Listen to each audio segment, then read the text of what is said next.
Not far off the midway point of the Appalachian Trail, where the Potomac and Shenandoah rivers converge, lies Harpers Ferry, West Virginia. And just like the meeting point of those two mighty rivers, here at Harpers Ferry National Historical Park, you'll find yourself at the confluence of history and nature. While you'll see fascinating historical sites and breathtaking views galore, Harpers Ferry National Historical Park is also home to lots of wildlife, including over 120 species of birds.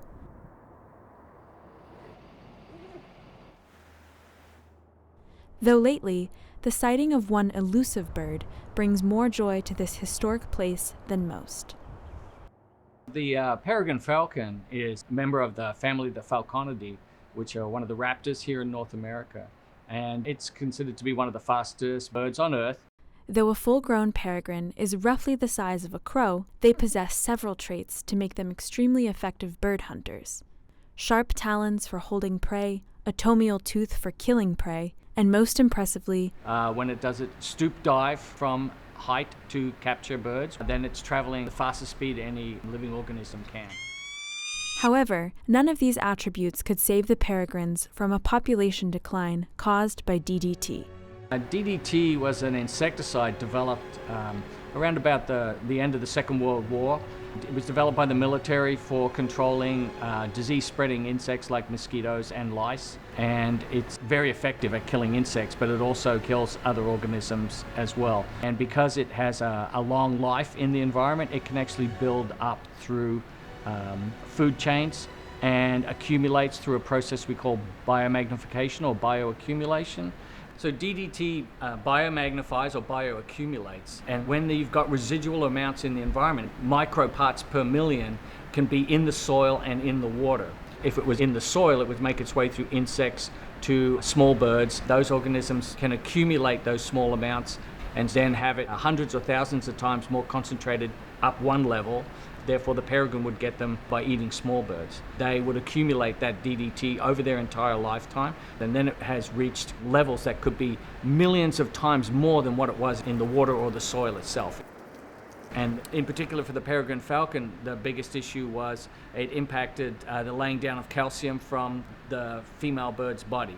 When a female bird lays an egg, she extracts calcium from her own bones to put into the eggshells. The chemical got in the way of that process, and so the eggs had less calcium in them, and sometimes they were 15% thinner than an egg would be without the DDT being present. And those thinner eggs meant that a female simply sitting on her eggs to brood them or moving them around could actually break those eggs and kill the chicks that were in them. Thankfully, though, there are ongoing efforts to help the falcon expand to their former habitat range, including here at Harpers Ferry National Historical Park. I'm Eric Kelly. I'm the biologist here at Harpers Ferry National Historical Park.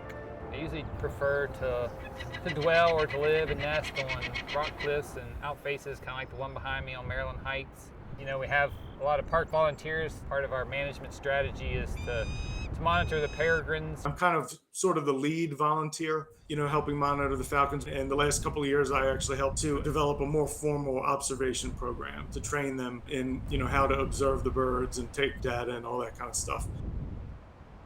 Peregrines generally mate for life when they return to the same nesting site every year. So it's very important that we try and maintain and preserve their native habitat and try and keep people from disturbing them. Park staff and volunteers put up fencing from mid-February to August to keep people a safe distance away from the falcon nest site. The one important thing, with the closure, we try and maintain a balance. We're trying to allow people to enjoy the park and recreate, and we also want to maintain and try to preserve and provide the peregrines with the ideal habitat.